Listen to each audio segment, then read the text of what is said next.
Change your thoughts, and you change your world. Think about that for a moment. We live in a world where billions of people wake up every morning with the same 24 hours. Some go on to build businesses, write books, create art, or live fulfilling lives. Others, with the very same amount of time, spend their days stuck in cycles of fear, stress, or hopelessness. What separates these two groups isn't luck, intelligence, or money. It's mindset. Imagine two people facing the same challenge. One sees it as a wall that can't be climbed, an obstacle too heavy to move. The other sees it as a puzzle to solve, a test to grow stronger, a mountain that may be steep, but also conquerable. Both are looking at the same situation. The difference is in how they think about it, and that difference often decides the outcome. This is a central idea behind one of the most influential self-help books of all time, The Power of Positive Thinking by Norman Vincent Peale. First published in 1952, it didn't just sell millions of copies. It reshaped how generations of people approach life, success, faith, and happiness. And even though it was written more than 70 years ago, its wisdom feels almost tailor-made for today's world of anxiety, negativity, and constant pressure. So, who was Norman Vincent Peale? He wasn't a billionaire businessman or a flashy motivational speaker. He was a minister, a man who spent decades guiding people through personal struggles, doubts, and fears. Instead of giving abstract sermons, he offered practical tools that anyone could use, tools that turn fear into courage, doubt into confidence, and despair into hope. His belief was simple but profound. If you change your thinking, you can change your entire life. Now, before we dive deeper, let's make something clear. Positive thinking is not about ignoring reality. It's not about pretending everything is perfect or covering up problems with fake smiles. It's about training your mind to face reality with strength, optimism, and faith. Because here's the truth. Negativity doesn't solve problems, it multiplies them. Positivity, on the other hand, gives you the energy, creativity, and resilience to overcome them. Let's ground this with a story. Peale once worked with a man who had been told all his life that he was destined to fail. His parents, his teachers, even his boss, everyone told him he wasn't good enough. And sure enough, he lived up to that belief. He struggled in his career. His relationships suffered, and he felt trapped in a life of mediocrity. When he came to Peale, he was desperate. Peale asked him a simple question. What would happen if you stopped believing all the negative things others have told you and instead started believing in your God-given potential? It sounded almost too simple, but the man gave it a try. He began repeating affirmations like, I can do all things through Christ who strengthens me. He visualized himself succeeding instead of failing. And slowly, things changed. His confidence grew. He performed better at work, and eventually he started his own business. The turnaround wasn't magic. It was mindset. By changing his thoughts, he unlocked a different version of himself. Now, you might be thinking, that's inspiring, but life isn't that simple. And you're right, life throws curveballs. Illness, financial struggles, broken relationships, unexpected losses. Positive thinking doesn't erase those realities. But here's the question. When life gets tough, which mindset serves you better? Fear and negativity, or faith and hope? Peale's answer was clear. He said the mind is like a magnet. If you fill it with fear, you'll attract failure. If you fill it with faith, you'll attract strength and opportunity. This isn't just philosophy. Modern psychology backs it up. Studies show that people with an optimistic outlook are more resilient, healthier, and more likely to achieve their goals. Not because the world magically bends in their favor, but because positivity fuels action, while negativity paralyzes it. Think about your own life for a second. How often do you catch yourself saying things like, I can't do this, I'm not good enough, things never work out for me? Those thoughts aren't harmless. They're programming your subconscious mind. And when your subconscious believes something, it starts shaping your behavior to match. If you constantly tell yourself you'll fail, you unconsciously act in ways that lead to failure. But if you tell yourself you can succeed, your actions align with that belief. Peale gave people tools to reprogram their minds. He encouraged them to use affirmations, short, powerful statements repeated daily until they sink into subconscious. For example, I believe I am guided by God's power and strength. I expect good things to happen today. I am not afraid. I am confident, calm, and full of faith. At first, it feels mechanical, maybe even silly. But over time, these affirmations become part of your internal dialogue, replacing the old, negative tapes that have been running in your head for years. Let's pause here and think about how revolutionary this idea was in the 1950s. At that time, most people didn't talk openly about mental health, mindset, or the power of belief. Success was often seen as a result of hard work alone. But Peale introduced a radical idea that success begins in the mind, long before it shows up in results. He told people that changing their thoughts could literally change their destiny. And for millions of readers, it did.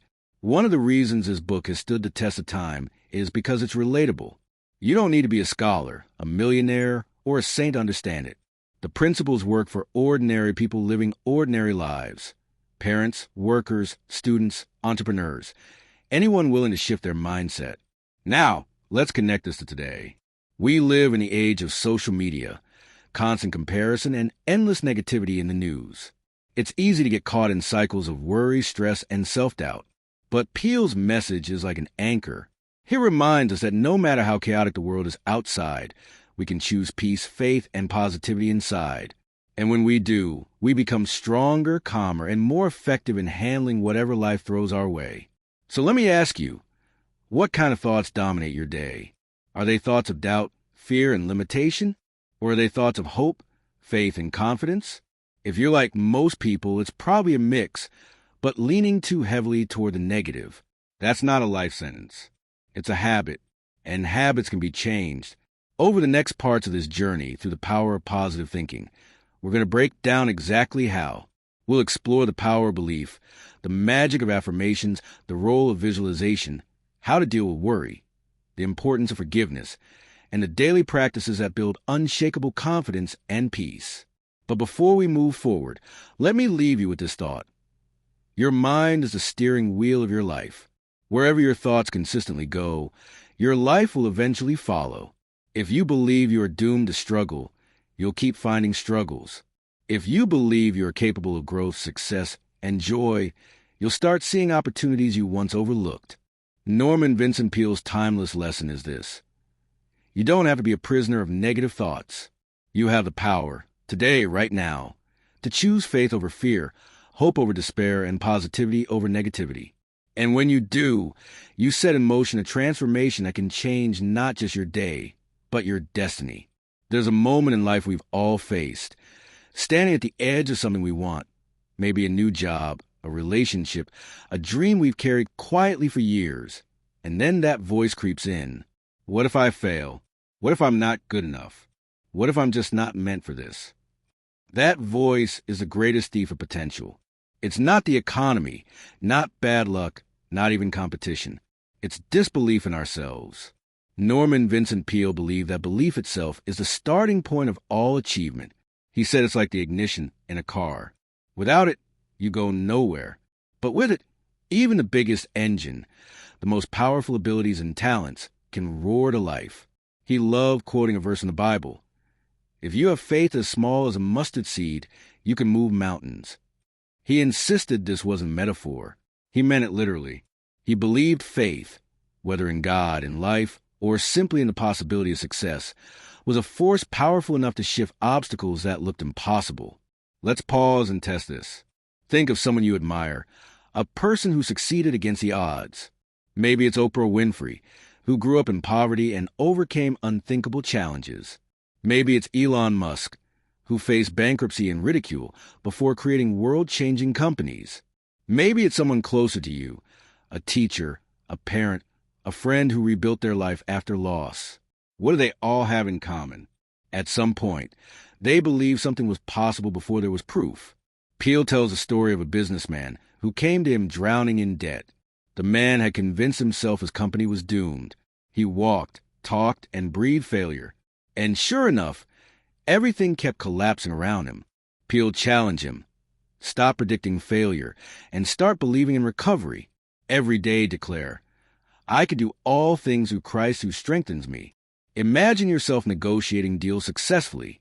Picture your company thriving. And act as if you expect good things to happen. At first, it felt forced, but slowly, the man's attitude shifted. He started approaching clients with confidence instead of desperation. His team felt the change in his energy, and within months, his business turned around. Did the prayers magically bring money into his account? No, but belief gave him the courage, clarity, and resilience to act differently. And those actions produce results. Now, some people roll their eyes at affirmations. They think repeating positive phrases is silly or childish. But Peale explained why they work. The subconscious mind doesn't argue. If you feed it fear, it accepts fear. If you feed it hope, it accepts hope. Over time, whatever you repeat becomes your reality. It's like planting seeds.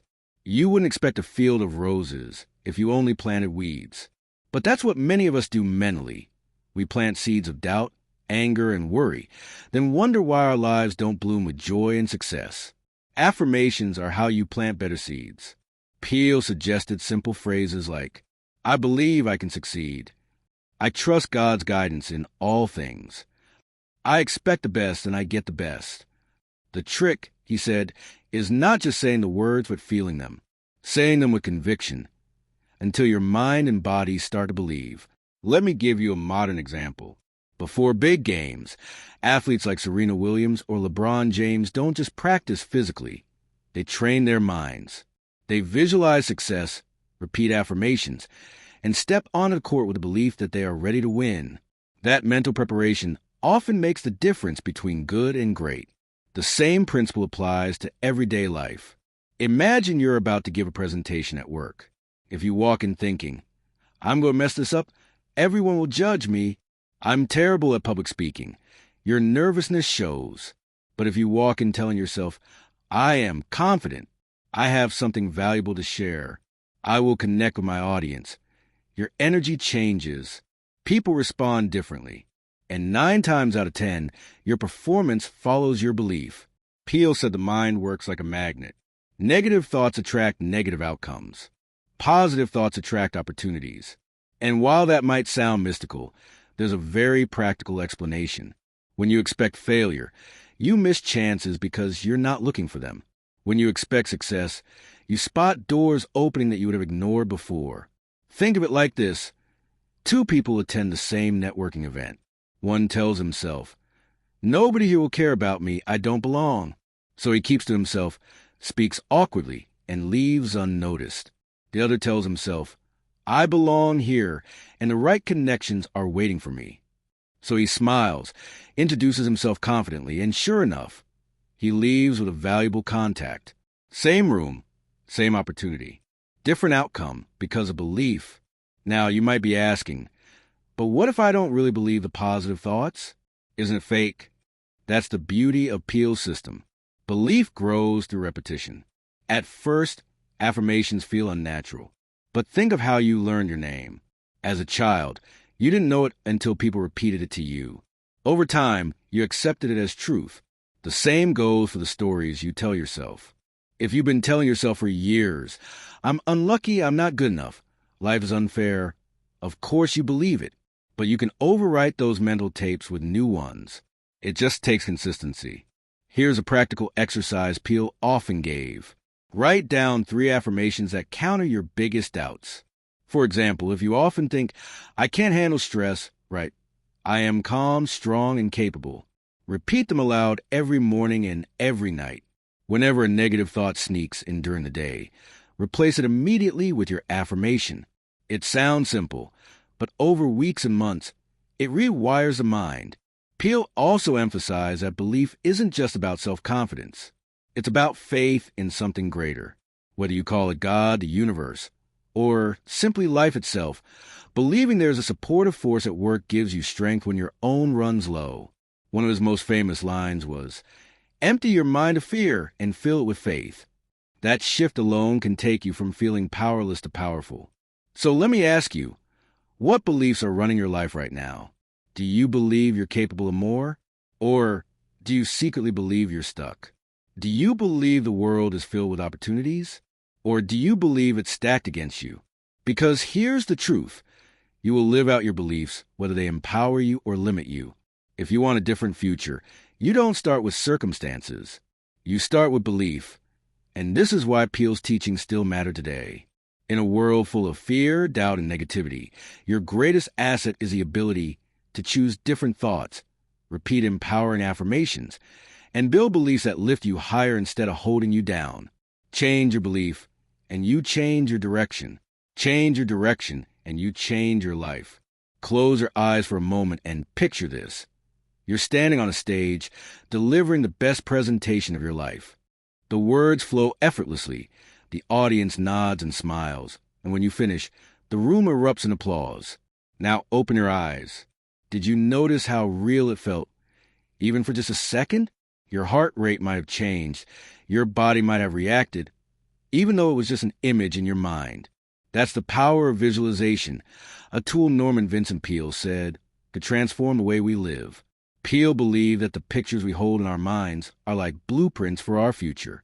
If we constantly picture failure, our actions unconsciously follow that script. But if we picture success, confidence, and peace, our mind and body align with that vision.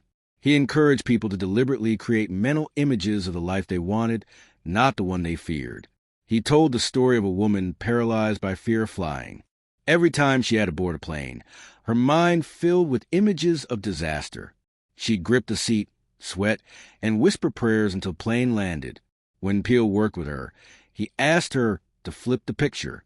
Instead of imagining the worst, he told her to visualize herself calmly boarding the plane, sitting comfortably, and arriving safely at her destination. She practiced this visualization daily until it felt real. And the next time she flew, her fear had melted away, not because the danger was gone, but because her mind had been retrained. Today, science confirms what Peale taught. Neurologists call it mental rehearsal. Studies show that when athletes imagine performing their sport, the same areas of their brain light up as if they were physically doing it. Their muscles even show microactivations. In other words, the brain doesn't fully distinguish between vivid imagination and reality. That's why visualization is such a powerful tool, not just for athletes, but for anyone who wants to live with more confidence and courage. But visualization alone isn't enough. What happens when fear still sneaks in? When worry clings to you like a shadow? Peale devoted entire chapters to the problem of worry. He saw how destructive it was, draining energy, causing illness, paralyzing decisions. He wrote that worry is like a rocking chair. It gives you something to do, but gets you nowhere.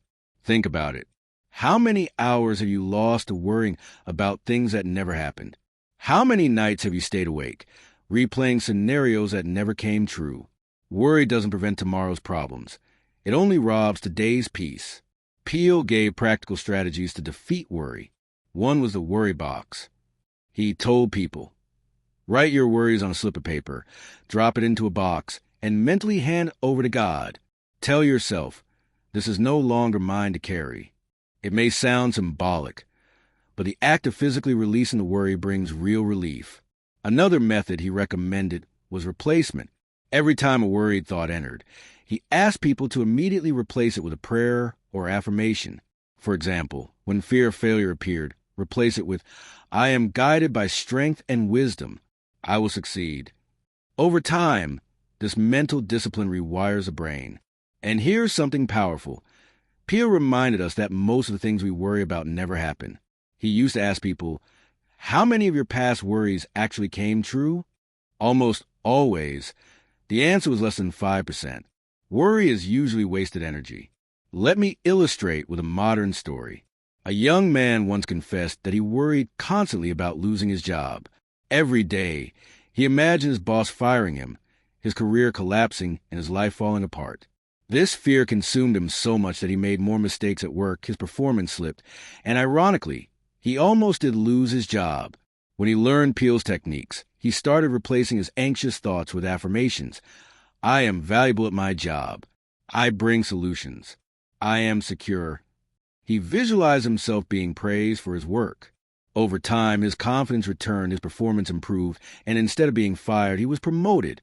His circumstances didn't change first, his mind did. And this led to another of Peale's timeless lessons, the role of spiritual confidence. Peale insisted that true confidence isn't arrogance, and it isn't just positive psychology. It's rooted in faith. in the belief that you're never alone, that a higher power is with you. He often repeated this phrase, I can do all things through Christ who strengthens me. He believed this wasn't just scripture. It was a practical tool for daily living. He once counseled a man who was terrified of speaking in public. The man's career required him to give speeches, but every time he faced a crowd, he froze. Peale taught him to silently repeat, I can do all things through Christ who strengthens me, before stepping onto the stage. It became his anchor. Soon, he discovered that he could speak confidently because he no longer relied on himself alone. He tapped into something greater. Now, you might call that God or universal energy or inner spirit. The name doesn't matter as much as the principle. When you believe you're supported by something beyond your fears, your courage multiplies. This spiritual confidence is different from self-confidence alone. Self-confidence says, I can do this because I'm capable. Spiritual confidence says, I can do this because I'm not alone. And that belief creates an unshakable calm, even in the hardest situations. Think about it. How much lighter would your life feel if you stopped carrying every burden as if it depended only on you? How much calmer would you be if you trusted that you were guided, strengthened, and supported? This is what Peale wanted people to experience. Not just a trick of the mind, but a deep, spiritual foundation for courage and peace. So, let's tie this together. Visualization helps you create mental pictures of success instead of failure. Releasing worry frees you from wasted energy and restores your peace. And spiritual confidence anchors you in strength greater than your own. These are not theories, they are practices. Imagine waking up tomorrow and doing 3 things. Spend 5 minutes visualizing your day going well. See yourself calm, confident, and successful. Write down any worries on paper.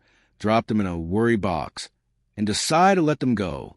Repeat a spiritual affirmation before stepping into your biggest challenge. I can do all things through Christ who strengthens me. Do this daily for a month, and I guarantee you'll feel lighter, stronger, and more in control of your life. Norman Vincent Peale's wisdom is clear. You don't need to be crushed by fear. You don't need to drown in worry, and you don't need to walk alone. The tools for peace and confidence are already within your reach. You just have to practice them. There's a saying, holding on to anger is like drinking poison and expecting the other person to die. Norman Vincent Peale understood this truth deeply. He saw that one of the biggest barriers to positive thinking wasn't just fear or doubt. It was resentment. Bitterness eats away at the soul, poisons relationships, and clouds our vision of what's possible. You cannot fill your mind with hope and positivity if part of it is weighed down by anger toward others. Peale often told the story of a man who came to him filled with hatred toward his former business partner. This anger consumed him. He couldn't sleep, couldn't focus, and his new business was failing. When Peale asked why, the man said, how can I be successful when I was betrayed? I'll never forgive him. Peale's response was simple but powerful. Then you will never be free. He explained that forgiveness is not about excusing the wrong or pretending it didn't hurt. It's about releasing yourself from the prison of resentment. As long as the man held on to anger, his former partner still controlled him mentally and emotionally. But once he forgave, he could move forward. And he did. The man began practicing daily forgiveness, not just for his partner, but for himself. Slowly, his mind cleared, his energy returned, and his business began to thrive. Think about that. How many of us are dragging old resentments like chains? Maybe it's a friend who betrayed you, a family member who hurt you, or even yourself for mistakes you can't forget. Forgiveness doesn't mean forgetting. It means choosing freedom over bitterness. Peale suggested a simple prayer. I release this hurt. I forgive and I am free. Even if you don't feel it at first, repeating it daily begins to soften the heart. Now, forgiveness is just one part of cultivating peace of mind. Another is rest. In today's world, we glorify busyness.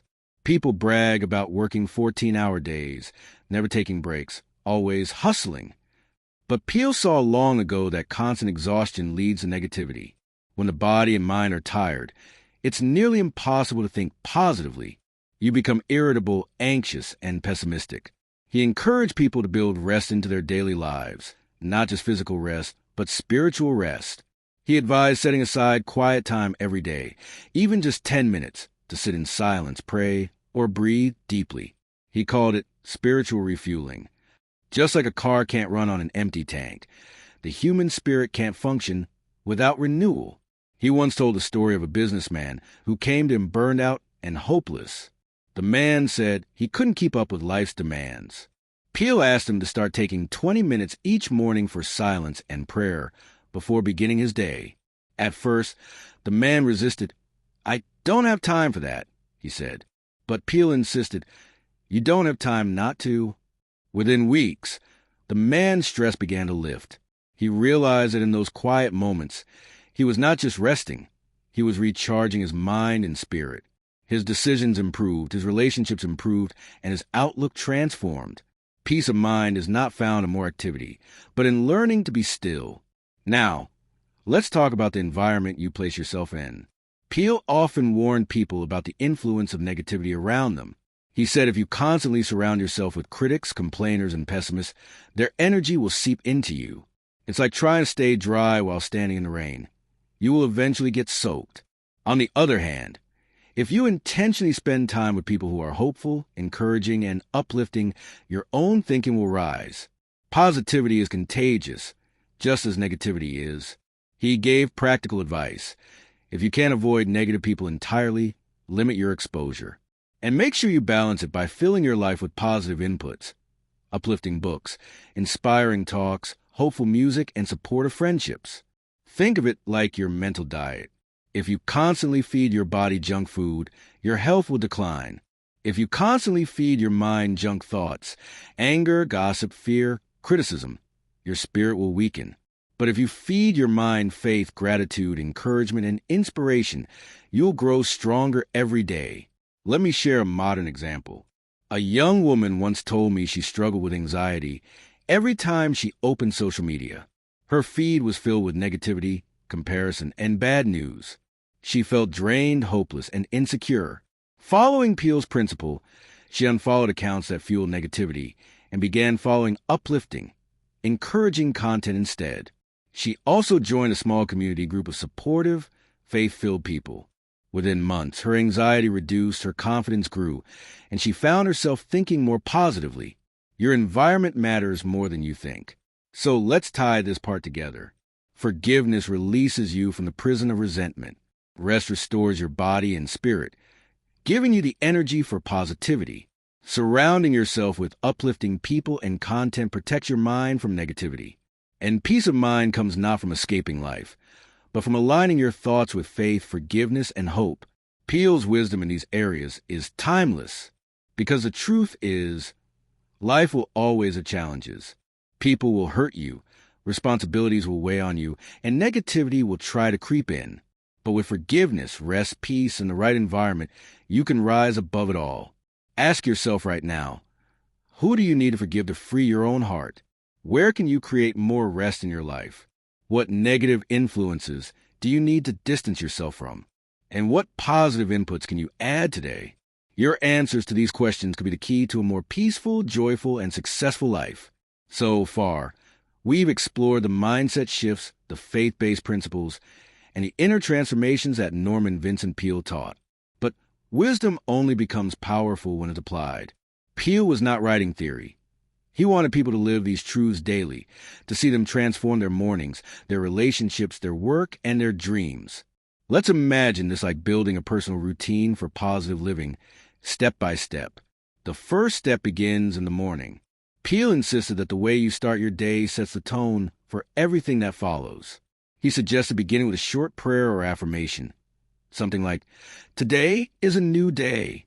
With God's help, I will think positively, act courageously, and live with faith." These words don't just sound nice.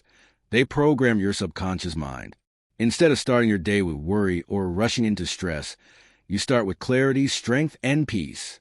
The next practice is visualization.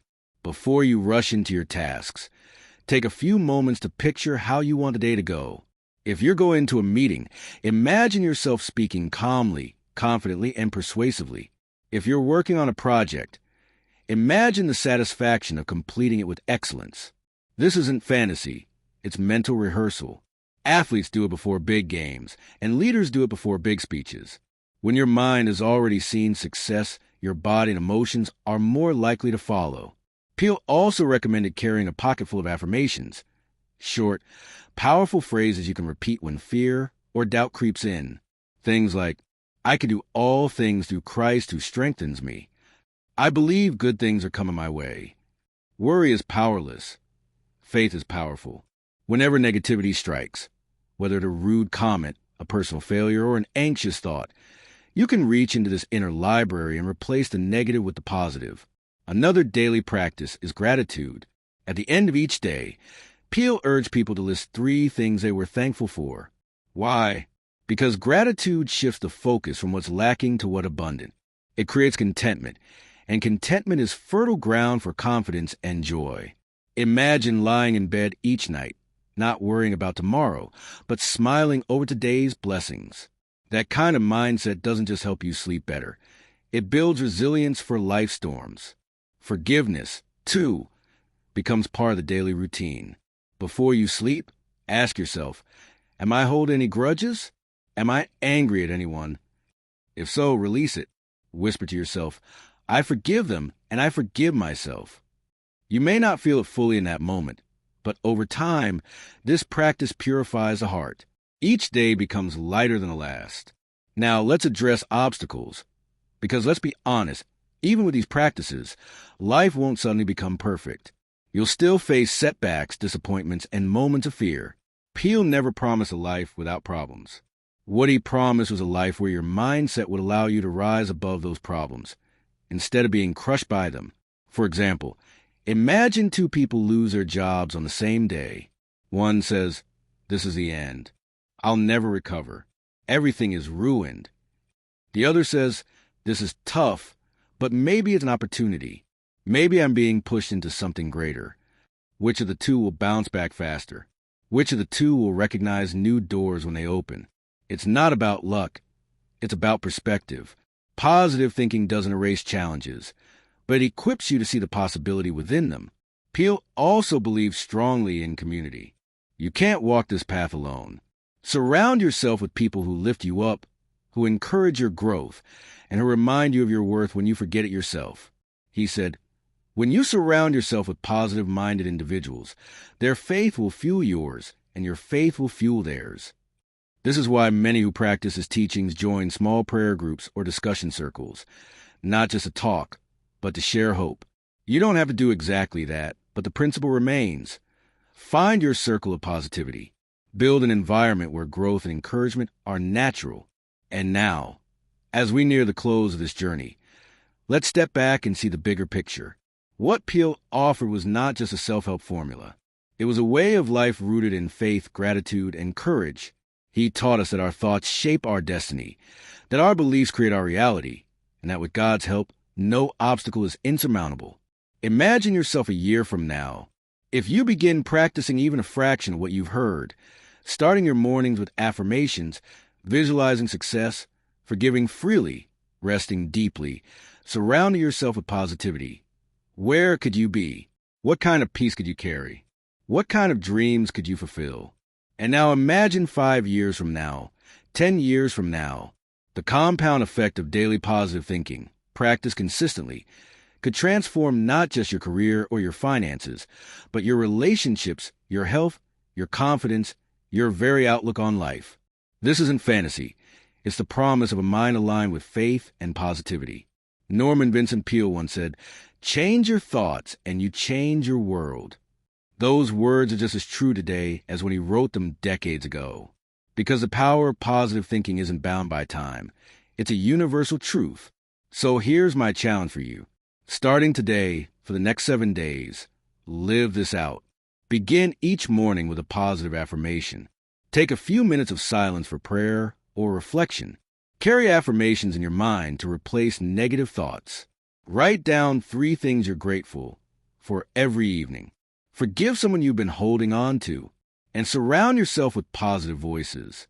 Do this for just 1 week, and see how your mindset begins to shift. If 1 week makes a difference, imagine what a lifetime could do. Remember, positivity is not about ignoring problems. It's about facing them with faith. It's about believing that no matter what happens, you are never alone and that better days are ahead. So as we close, let me leave you with this. You are more powerful than you know. The obstacles in front of you are not stronger than the faith within you. And the life you dream of is not beyond your reach. It begins in your thoughts, today, right now. If this message inspired you, share it with someone who needs hope. And if you want more uplifting, motivational content like this, don't forget to subscribe to the channel. Because together, we're not just learning, we're building lives filled with faith, joy, and unstoppable positivity. Your new chapter begins today. Think positively, live faithfully, and watch your world transform.